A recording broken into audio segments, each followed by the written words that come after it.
Hello everybody, my name is YungFalcon and welcome to my Hades first impressions slash review. Today we're going to be talking about, well, the game as a whole and what I liked and didn't like about it. Most importantly, what I liked. There wasn't much I didn't like, and kind of talk about why I think this is one of the best roguelikes for beginners out there. I'm going to tell you why Hades is probably right up your alleyway and why you should give this one a shot out of all the others. So without further ado, let's kick it off with a story.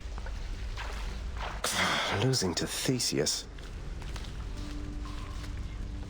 The story is quite simple. You play as the prince of the underworld, Zagreus, who, his dad is Hades, of course, and his dad isn't the nicest guy. He's a bit of a jerk, and top of that, yeah, Zagreus is kind of an angry teen. He doesn't really like being where he's at. He doesn't really enjoy the underworld, and he wants to learn more about himself and his history. So he does what he can to escape the underworld, and that's about all I can give you for now. As you play throughout the game and die repeatedly, as you will because it's a roguelike, the game incentivizes death in ways I never really saw coming from a roguelike. Most of them just give you a tiny little skill tree you could further enhance, or a tiny skill set you could equip permanently, or things like that, which this game does kind of do, but what really makes it is the character interactions that you have after you leave the underworld. Since it is a character-driven story and not a world-building story like other roguelikes, you're constantly attached to Zagreus and learning more about his life, his history, talking to different NPCs about what they're like and how they remember him being when he was younger and things like that, and really getting attached and feeling like you are Zagreus, who just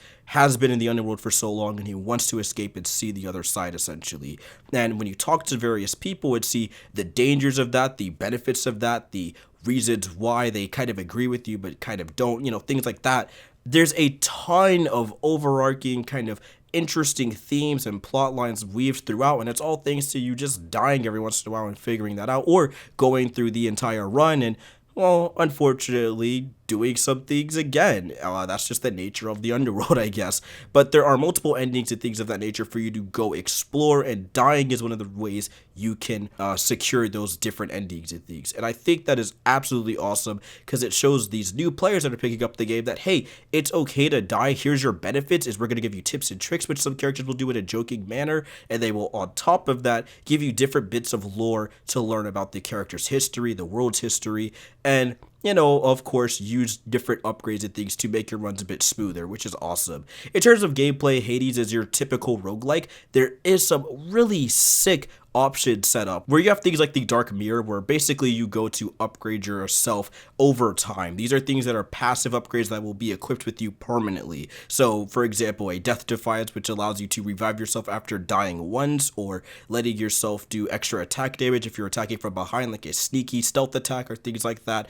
There's those types of upgrades that you can enhance. So when you go into those scenarios where you're fighting a lot of bad guys and you want to pull a cool sneak attack or something, or you die and you get revived, things like that, that type of stuff goes a long way in sticking with you on an overarching run. So you go to that mirror to upgrade all your good stuff, and you're going to want to visit that mirror quite often. To unlock it, you're going to need skeleton keys to further build the ginormous upgrade tree. There's also a plethora of weapons you can unlock, so you can tailor different weapons to your playstyle, whether you want to use a sword, a gun that has a grenade launcher on it, kind of like a rapid fire machine gun you will have to reload, bows and arrows, shields, spears, you guys get the gist. There's all sorts of awesome weapons you could use, and you have to use skeleton keys to unlock those weapons. And furthering that, you also get different pieces of upgradable equipment from defeating bosses, where you can further upgrade those weapons to do more damage, cover a wider range with special abilities, things like that. So there is a ton of different overarching upgrades that you unlock,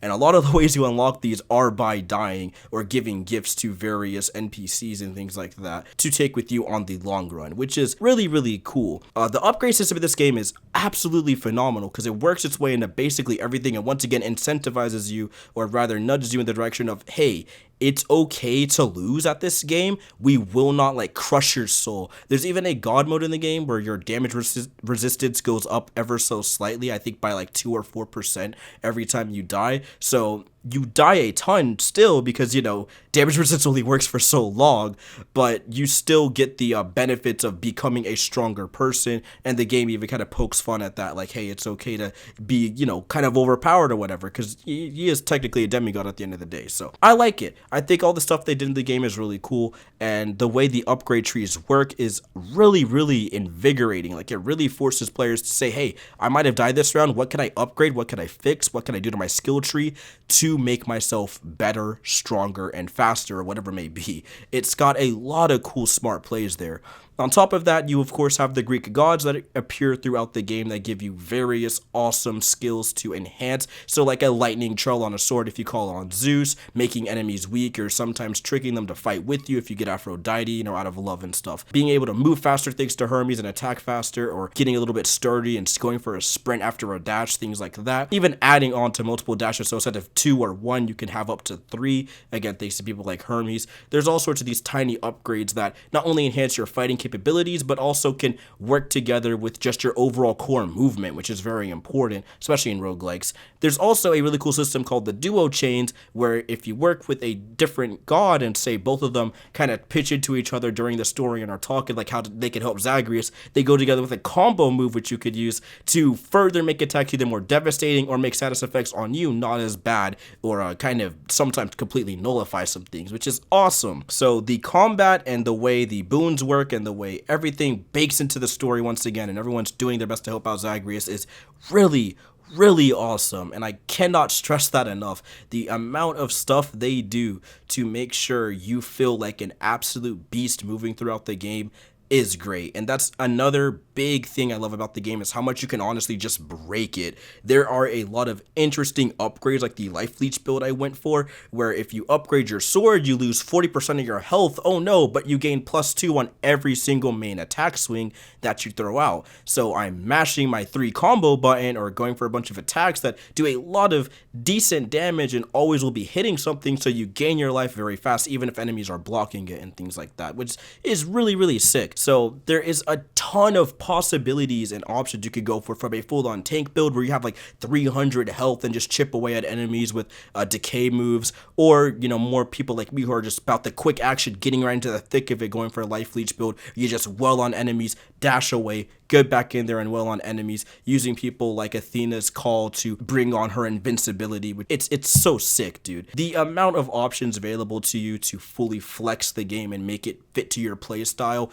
again, if RNG fits your favor, is sick. Now, thankfully, for those that are worried about the game being too randomly generated, there are some ways to kind of ease you in. One of the biggest things you can do is call in a honeypot, which if you give it to a god, they can chip in a little something, maybe give you one piece of their heirlooms, and you can use that as an equipped perk to basically guarantee a boon always appearing during a dungeon run. Sometimes at the very beginning, usually on the first or second door, and these guys will just come in, make sure you get the boon you need, and you're basically set for the type of build you're going for, and you kind of work off of that. So there is a little bit of luck involved, of course, with finding exactly what boons you need and what you have to equip to make sure your runs go smoothly, but there are some ways you can tweak the RNG to fit in your favor, which is always a welcome treat. In terms of combat itself, it's very fast, fluid, and fun. It's a dungeon crawling adventure, so it's isometric. There's lots of fast, rapid paced movement. You're using a ton of projectiles, sometimes throwing in your spear or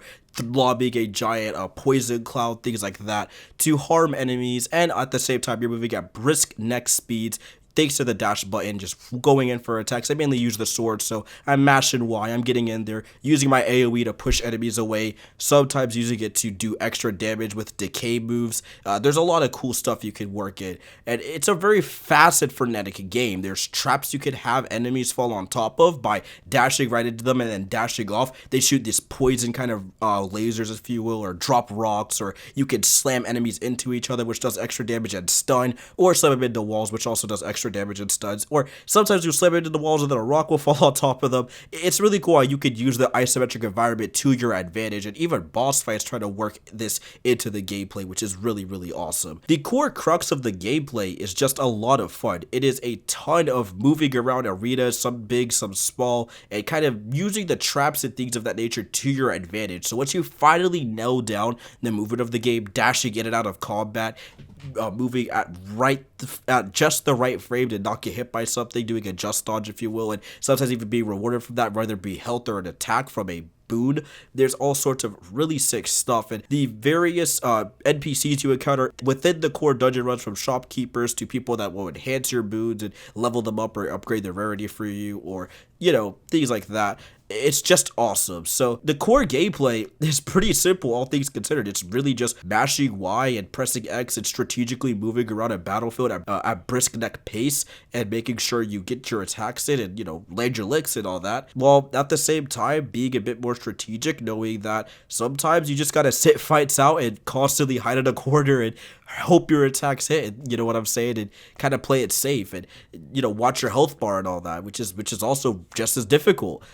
The game just does a really strong job of meshing all sorts of gameplay styles within each other and making for a lot of fun, especially when it comes to those boss fights. Overall, Hades is just a simple game. Like, it's extremely simple in terms of its design. You press Y, beat up enemies, press X, beat up enemies, and lob all sorts of specials and stuff. But what it makes up for in its simplicity is its complex storyline, its very fun build system, and it's just overall great throwback to its kind of 90s era of dungeon crawling adventures, right? It's just a lot of dumb fun, while having a really great deep storyline that constantly has me pondering stuff and just like really relating to the characters at hand and all that. So yeah, Hades is a great game. I just wanted to get it out there that you guys should definitely play this like now if you haven't had the chance. One of my all-time favorite games this year so far, easily in the top 5, and probably Supergiant's best game, and I've played like most of their stuff except for Pyre. So yeah, great stuff all around. Hope you guys enjoyed the video. Please leave a like, comment, and subscribe down below if you enjoyed what you heard. I hope you guys all have a wonderful day. I'll see you guys next time. Peace. Next time.